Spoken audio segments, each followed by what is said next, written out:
Di sebuah desa terpencil, di tengah hutan lebat yang gelap gulita, berdirilah sebuah rumah tua yang terbengkalai. Rumah itu terkenal angker, dikisahkan banyak orang hilang di sekitarnya. Konon, rumah itu dihuni oleh arwah seorang wanita tua yang meninggal secara tragis di dalam rumah itu puluhan tahun yang lalu. Suatu malam, sekelompok anak muda yang penasaran memutuskan untuk memasuki rumah tua itu. Mereka bersenjatakan hanya senter dan keberanian yang mulai menipis. Begitu mereka melangkah masuk, hawa dingin menusuk tulang terasa langsung membungkus mereka. Bau apak dan lembab memenuhi hidung, bercampur dengan aroma tanah dan sesuatu yang tak bisa dijelaskan, sesuatu yang menyeramkan. Di dalam, mereka menemukan berbagai perabotan yang sudah lapuk dimakan usia. Debu tebal menyelimuti segalanya. Tiba-tiba, mereka mendengar suara sayup-sayup seperti tangisan wanita tua yang sedih dan pilu. Suara itu semakin keras dan dekat, membuat bulu kuduk mereka merinding. Salah seorang dari mereka, bernama Rani, secara tidak sengaja menjatuhkan senternya. Kegelapan total menyelimuti mereka. Hanya suara tangisan dan derit pintu-pintu kayu tua yang terdengar. Rani merasakan sentuhan dingin di tangannya, seperti sentuhan jari-jari keriput dan dingin membeku.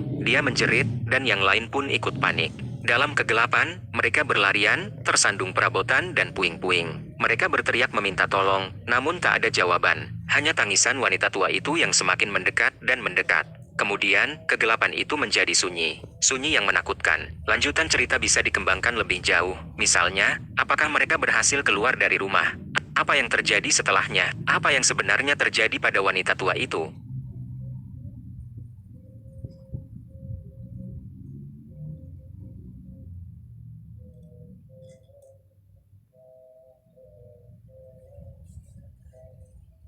Di puncak gunung yang terpencil, tertutup kabut tebal dan selalu diselimuti dingin yang menusuk tulang, berdirilah sebuah pondok tua. Pondok itu terbuat dari kayu lapuk. Jendela-jendela yang pecah menganga seperti mulut-mulut kosong yang siap menelan apa saja. Konon, pondok itu adalah tempat peristirahatan terakhir bagi para pendaki yang hilang dan tewas di gunung itu. Seorang pendaki berpengalaman bernama Budi, nekat mendaki gunung itu seorang diri. Ia terpesona oleh keindahan alamnya yang memikat, namun juga sadar akan bahaya yang mengintai. Saat matahari mulai terbenam, Budi tersesat dalam kabut tebal. Ia menemukan pondok tua itu sebagai satu-satunya tempat perlindungan dari dingin yang mematikan.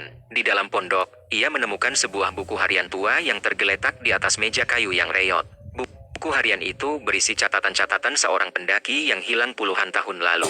Catatannya menggambarkan pengalaman mengerikannya yang terjebak di gunung itu, dikejar oleh sesuatu yang tak kasat mata. Semakin Budi membaca, semakin ia merasakan hawa dingin yang menusuk hingga ke sumsum tulang. Rambutnya berdiri. Tiba-tiba, lampu senter Budi mati. Kegelapan total menyelimuti pondok tua itu. Ia mendengar suara gesekan pelan, seperti sesuatu yang merayap di lantai kayu. Suara itu semakin dekat, semakin keras. Bau amis yang menyengat memenuhi hidungnya, seperti bau darah. Budi merasakan ada sesuatu yang dingin menyentuh tangannya. Ia menjerit, mencoba melawan, namun tangannya terasa lemah dan tak berdaya. Sesuatu yang dingin dan licin mencengkeramnya erat-erat.